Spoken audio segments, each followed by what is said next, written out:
उरु स्तंभ चरक चिकित्सा 27।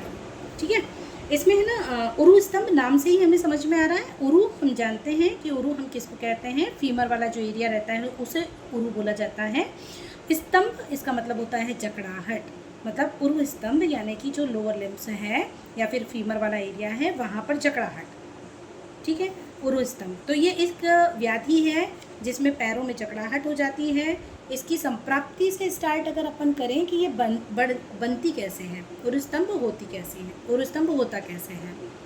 देखिए, जो व्यक्ति भोजन के पच जाने पर या नहीं पच जाने पर भी स्निग्ध उष्ण गुरु शीत आहार द्रव्यों का सेवन करता है, द्रव शुष्क दही ग्राम्य अनुपोदक मांसों का सेवन करता है, मतलब अपन क्या समझ सकते हैं कि जो गुरु आहार द्रव्यों का सेवन कर रहा है, मतलब क्या हो रहा है कि आम का संचय करवा रहा है अपने शरीर में। भोजन ऐसा नहीं होता है कि कोई भी गुरु का सेवन कर रहा है तो उसमें आम का संचय होगा।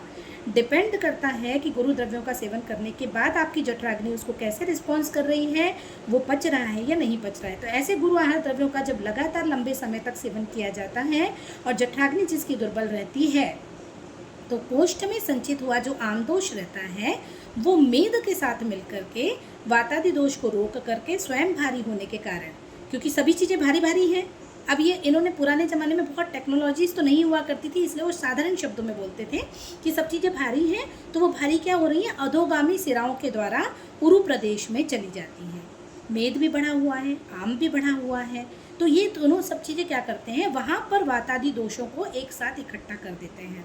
तो उसके बाद जंघा और उरु प्रदेश में क्या होता है, वहाँ पर पूरण होता है, शक्ति जंघा उरु को क्या कर देते हैं, ये अविधेय परिस्पंद बना देते हैं।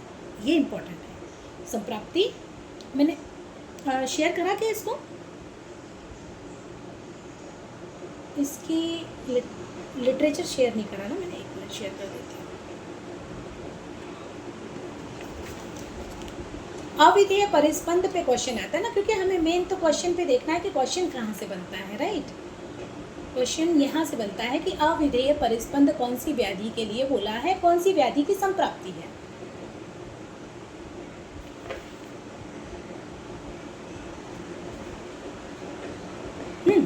तो अविधेय परिस्पंद का मतलब क्या होता है कि पैर जो है वो हिल डुल करने में असमर्थ होता है व्यक्ति।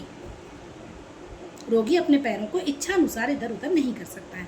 अविधेय परिस्पंद पहला पॉइंट आपके इस चैप्टर का पहला पॉइंट कि अविधेय परिस्पंद जनत्य अल्प विक्रमम, मतलब कि वो अपने पैरों को हिलाता नहीं, पर अल्प विक्रम यानी शक्ति, अल्प शक्ति वाला हो जाता है उसका पैर। ठीक है, इसे उरु स्तंभ कहते हैं। तो उरु स्तंभ का पहला क्वेश्चन यहीं से बनता है कि अविधेय परिस्पंद जन्यत अल्प विक्रमम, ये किसका कोटेशन है, किसके लिए बोला गया है, उरु स्तंभ के लिए बोला गया है। सेकेंड पॉइंट यहाँ पर आ जाता है कि ये संप्राप्ति में उपमा, अपने ये जो चरक संहिता है इसमें कई सारे रोगों के लिए उपमा दी गई। जब अपन वस्ती वाला चैप्टर पढ़ते हैं, पंचकर्म वाला चैप्टर पढ़ते हैं, तो उसमें अनुवासन वस्ती, निरूह वस्ती, वमन, विरेचन, इन सभी के लिए उपमा दी गई थी। उसी तरीके से यहाँ पर उरु स्तंभ की संप्राप्ति में भी उपमा दी गई है। क्या उपमा दी गई है कि जिस प्रकार से जल से भरा हुआ बहुत बड़ा तालाब है ना, बहुत बड़ा तालाब है, उसमें जल कैसा रहेगा, स्तमित रहेगा। स्तमित शब्द का मतलब होता है क्षोभ रहित, मतलब एक जैसा कंटिन्यू वैसा का वैसा स्थिर रहता है। तो उसी प्रकार से उरु प्रदेश में गया हुआ कफ स्थिर रहता है और क्षोभ रहित रहता है। इसका मतलब कि वो कफ वहाँ पर एक बार संचित हो गया है तो वहाँ से निकल नहीं पा रहा है वो कफ, है ना। तो इनका ऐसा कहना है। कोटेशन क्या बन रहा है इसका, देखिए, महासरसी गंभीरे, महासरसी गंभीरे मतलब महासरसी यानी बड़ा तालाब, गंभीरे यानी गंभीर यानी गहराई में, गहराई में बहुत बड़ा तालाब है। पूर्णे अम्बु जल से भरा हुआ है। स्तमितम यथा, स्तमितम यथा, यथा यानी जैसे, स्तमित रहता है। फिर से देखो, गंभीर बहुत बड़ा तालाब, गंभीर यानी बहुत गहरा, बहुत बड़ा तालाब जो कि जल से भरा हुआ है, जिस प्रकार से स्तमित रहता है मतलब कि स्थिर रहता है। एक पॉइंट हो गया इधर। सेकंड पॉइंट देखिए, तिष्ठति स्थिरम अक्षोभ्यम, स्थिरम अक्षोभ्यम, अक्षोभ्य रहता है और स्थिर रहता है। तद्वद उरुगतः कफः, कफ कहाँ का कफ, उरुगतः यानी क्या, फीमर में जो उरु वाले एरिया में जो कफ है वो भी कैसा, स्थिर रहता है और अक्षोभ्य रहता है। किस प्रकार से, जिस प्रकार से बड़े तालाब में जल स्थित रहता है ना।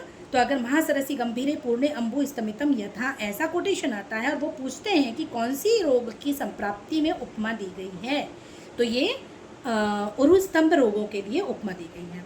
ठीक है, तो ये सेकंड क्वेश्चन इससे रिलेटेड बन जा रहा है, एक संप्राप्ति और दूसरा उपमा से क्वेश्चन बन गया। इसके बाद हम बात करते हैं निरुक्ति की। हमने पहले ही बोल दिया कि वहाँ पर क्या बोल रहे थे अपन कि जो कफ वर्धक आहार विहार का सेवन कर रहा है, गुरु और शीतल आहार द्रव्यों का सेवन कर रहा है ना, तो उसमें कफ भी बढ़ रहा है, मेद भी बढ़ रहा है, ये दोनों बढ़ते हैं, नीचे की तरफ जा रहे हैं, वात और पित्त को दबाते हैं, उरा प्रदेश में आकर के उरु में स्थैर्य उत्पन्न करते हैं। ठीक है, तो ये एक पॉइंट हो गया इसके निरुक्ति का। लेकिन इससे भी ज़्यादा इम्पोर्टेंट पॉइंट है, आचार्य चरक ने बोला है, एक उरुस्तंभ आम त्रिदोष समुत्थान। उरुस्तंभ आम त्रिदोष समुत्थान, एक उरुस्तंभ आम त्रिदोष समुत्थान, मतलब ये कहाँ से लिया गया है? किसी को अगर मालूम हो तो मुझे बताओ कि ये कौन से चैप्टर में आया था, एक उरुस्तंभ आम त्रिदोष समुत्थान? कौन बता पाएगा?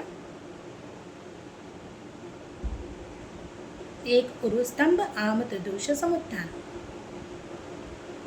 अगर आपको याद हो तो चैप्टर नंबर 19, जिसमें रोगों के भेद बताए गए थे, जिसमें अपन ने रोग का एक भेद, रोग के दो भेद, रोग के तीन भेद इस तरीके से पढ़े थे। तो उसमें रोग का एक भेद उरुस्तंभ को बोला था। तो एक उरुस्तंभ आम त्रिदोष समुत्थान, मतलब कि आम प्लस त्रिदोष इन दोनों से उत्पन्न होता है, तीनों दोष उसमें रहेंगे प्लस आम भी रहेगा आचार्य चरक के अकॉर्डिंग। लेकिन आचार्य सुश्रुत ने उसमें वायु की प्रधानता बोली है, इतना ध्यान में रखना है। क्या क्या ध्यान में रखना है? पहला हमने बोला कि संप्राप्ति में अविधेय परिस्पंद करके क्वेश्चन आता है तो उरुस्तंभ के लिए है। दूसरा अपन ने उपमा देखी, महासरसी गंभीरे पूर्णे अम्बु स्तमितम यथा, ये उपमा किसको दी है? उरुस्तंभ के लिए। तीसरा पॉइंट हमने देखा कि मेद कफ दोनों डोमिनेंट है, वात पित्त को दबा रहे हैं। चौथा पॉइंट हमने क्या देखा कि एक उरुस्तंभ आम त्रिदोष समुत्थान, अगर ये पूछता है कि आम त्रिदोष समुत्थान किस व्याधि के लिए बोला गया है, तो उरुस्तंभ के लिए बोला गया है। सुश्रुत ने इसमें वायु की प्रधानता। तो ये 3-4 पॉइंट्स आपको अच्छे से ध्यान में रखना है। और एक क्वेश्चन कभी कभी बनता है कि पंचकर्म कौन सी व्याधि में निषिद्ध है, तो यही व्याधि है, उरुस्तंभ में पंचकर्म का निषेध किया गया है। उरुस्तंभ का पूर्व रूप होता है, पूर्व रूप बहुत इंपॉर्टेंट है, इसमें मैंने लिखा नहीं है, आप नोट्स में देख लीजिएगा। प्राग रूपम ध्यान निद्रा, प्राग रूपम ध्यान निद्रा स्तैमित्य अरुचि की ज्वरा। देखिए अपनों को ध्यान नहीं आएगा, है ना, अगर अचानक से कोटेशन आ जाता है कि ध्यान निद्रा किस में आएगी, ध्यान और निद्रा है, स्तैमित्य है, अरुचि है, ज्वर है, तो इसमें आपको ये उन्माद, अपस्मार, अतत्वाभिनिवेश, संन्यास इस तरीके के रोग के साथ में कंफ्यूज कर सकते हैं। आप इसको पकड़ोगे कैसे? देखिए यहाँ पे स्तैमित्य शब्द आ रहा है, स्तैमित्य का मतलब होता है स्थिरता, है ना, तो स्थिरता उरुस्तंभ में अपन देख रहे हैं। तो ध्यान निद्रा अस्तमित्य से आप पकड़ लीजिएगा कि ये उरुस्तंभ के पूर्व रूप के बारे में बात कर रहा है। इसके अलावा लोमहर्ष, चर्दी, जंघा उरुसदन, जंघा उरुसदन अगर आ जाता है तो वो तो इजीली अंडरस्टूड है, उसको आप पकड़ लोगे। लेकिन उसके पहले ये जो बोल रहे हैं ना स्तैमित्य, ध्यान और निद्रा, वो कंफ्यूज करने वाला है, उसको ध्यान रखिएगा। उरुस्तंभ में साध्य असाध्यता अगर अपन देखें तो इन्होंने कहा है कि जब उरुस्तंभ रोग से पीड़ित पैर में दाह, बेचैनी, सुई चुभने की पीड़ा होती है, शरीर में कंपन हो जाता है, तब उरुस्तंभ रोग रोगी को मार डालता है। अन्यथा ये लक्षण अगर नहीं है, रोग नूतन है, तो उसकी चिकित्सा करने पर वह साध्य होता है। तो मतलब ये कंडीशन बताई गई है, इस पर क्वेश्चन बन सकता है कि उरुस्तंभ किस स्थिति में असाध्य हो सकता है? जब बेचैनी होती है, दाह पैरों में, मतलब ये लोकलाइज्ड ही बात कर रहे हैं। उरुस्तंभ में कोई भी सार्वदैहिक उन्होंने लक्षण नहीं बताए हैं असाध्यता के बारे में, है ना। जब वो असाध्यता की बात कर रहे हैं तो ये कह रहे हैं कि पैरों में दाह, बेचैनी, सुई चुभने की अगर पीड़ा होती है, शरीर में कंपन होता है, तो समझ लेना कि वो उरुस्तंभ रोगी को मार डालेगा, नहीं तो साध्य भी हो सकता है। पंचकर्म नहीं करेंगे, क्यों नहीं करेंगे भाई? तो इसमें असर्शन और रीजनिंग वाला क्वेश्चन बन सकता है। स्नेहन और अनुवासन वस्ती के निरंतर प्रयोग करने से कफ की वृद्धि होती है, ठीक है, कफ की वृद्धि होती है। उरु और जंघा प्रदेश के स्रोतस में भरे हुए कफ को विरेचन निकालने में समर्थ नहीं होता है। क्या कह रहे हैं ये? उरुस्तंभ रोग में वायु के ऊपर आम और कफ का आवरण होता है। यदि स्नेहन और वस्ती कर्म का प्रयोग किया जाएगा तो कफ की और अधिक वृद्धि हो जाएगी। तो दोषों के निकालने के पहले उनका बढ़ाना परम आवश्यक होता है, लेकिन उरु और जंघा प्रदेश में बढ़े हुए कफ को निकालने में न वमन समर्थ है न विरेचन समर्थ है। आप उसको इस तरीके से बस कंसिडर कर लीजिए कि वहाँ पर गया हुआ जो कफ है वो वमन विरेचन दोनों के द्वारा ही नहीं निकाला जा पा रहा है, एक प्रकार से आवरण में वो चला गया है। तो इस पे कोटेशन क्या है, वृद्धये श्लेष्मणो नित्यम स्नेहनम वस्तिकर्म च तस्य उद्धरणे चैव न समर्थ विरेचनम, मतलब विरेचन के द्वारा समर्थ नहीं है। ठीक है, वमन यहाँ पर विरेचन से आप केवल विरेचन मत कंसिडर करिएगा, वमन विरेचन दोनों को कंसिडर करिएगा, है ना। पंचकर्म को इसमें इंडिकेट नहीं किया गया है क्योंकि वहाँ पर स्थित जो कफ है वो निकलने में समर्थ नहीं हो पा रहा है पंचकर्म के द्वारा।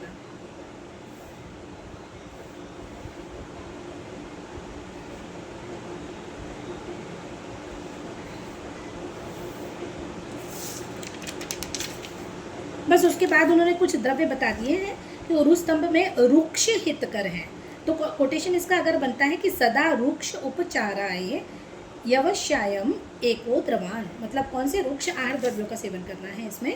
उरु स्तंभ से पीड़ित रोगियों के शरीर में रुक्षता की वृद्धि हो, इसलिए सर्वदा जल और अल्प तैल से सिद्ध किया हुआ नमक रहित शाकों के साथ जौ, सावो और कोदा से बना हुआ आहार द्रव्यों का सेवन।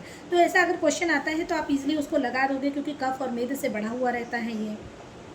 तो इसलिए अगर वृक्ष आहार की बात अगर आती है, कोई ऐसा कोटेशन आता है तो उरु स्तंभ लगाना है इस पर। इसके बाद क्षार अरिष्ट का प्रयोग, हरितकी का प्रयोग, है ना, मधु और जल के शरबत का प्रयोग, पीपली का प्रयोग, ऐसी 4-5 चीज़ें स्पेसिफाई बता दी गई हैं कि उरु स्तंभ नाशक द्रव्य हैं ये। तो कभी अगर कोटेशन आता है कि क्षार अरिष्ट प्रयोगाश हरितकस्य तथैव च मधुदक, मधुदक का मतलब होता है मधु प्लस उदक, ठीक है। तो इनका और पिपली का प्रयोग उरु स्तंभ नाशक होता है। इसके बाद है ना, केवल एक क्वेश्चन बनता है छोटा सा कि चिकित्सा सूत्र, और चिकित्सा सूत्र में 3 नाम याद कर लीजिए, रट लीजिए उसको, शमन, क्षपण, शोषण, है ना। तो केवल ये 3 नाम से आ जाएगा कि किसका चिकित्सा सूत्र है ये। शमन, क्षपण, शोषण कौन सी व्याधि का चिकित्सा सूत्र है। अच्छा, व्याधियाँ भी वो वैसी ही देंगे आपको, उरु स्तंभ दे देंगे, प्रमेह दे देंगे, स्थौल्य दे देंगे, है ना। तो ये सब कैसा रहता है, सभी कफ और मेद वाली व्याधि दिख रही है। और चिकित्सा सूत्र में स्पेशल ये 3 नाम शमन, क्षपण और शोषण किसके लिए आया हुआ है, उरु स्तंभ के लिए आया हुआ है, ध्यान रखिएगा इसको, ठीक है। तो क्षपण का मतलब होता है दोषों का नाश करना, शोषण का मतलब होता है सुखा देना। इसके बाद तेल, इसमें 3 आए हैं, कुष्ठादि तेल, सैंधवादि तेल, अष्टकट्वर तेल। अष्टकट्वर तेल वेरी इंपॉर्टेंट, केवल क्वेश्चन इतना ही बनता है कि अष्टकट्वर तेल कौन सी व्याधि में दिया जाता है ना। तो अष्टकट्वर तेल अपना किसका है, उरु स्तंभ का चिकित्सा में यूज़ होता है। इसमें मेन ड्रग क्या है अष्टकट्वर तेल में, पिप्पली मूल और शुंठी, एक मूल है, एक पल है, पिप्पली मूल और शुंठी। देखिए दोनों ही उष्ण है ना, मतलब जब ये तेल का पाक होगा तो ये उष्णता को क्रिएट करेगा। उष्णता क्या करेगी, वहाँ पर कफ और मेद का नाश करेगी। तो अष्टकट्वर तेल में अगर मेन इंग्रेडिएंट पूछते हैं तो पिप्पली मूल और शुंठी अपने को बताना है। और अष्टगुण, क्योंकि अष्टकट्वर, इसका अष्टकट्वर शब्द से आप समझ लीजिए कि इसका मतलब क्या है, 8 गुना कट्वर, 8 गुना कट्वर। अब कट्वर क्या है, कट्वर समझ के रख लीजिए, कुछ भी नहीं है, दही और घी के साथ में बनाया हुआ मट्ठा है ना। नहीं तो अपने को समझ में नहीं आएगा कट्वर है क्या, दही और घृत के साथ में बनाया हुआ मट्ठा है।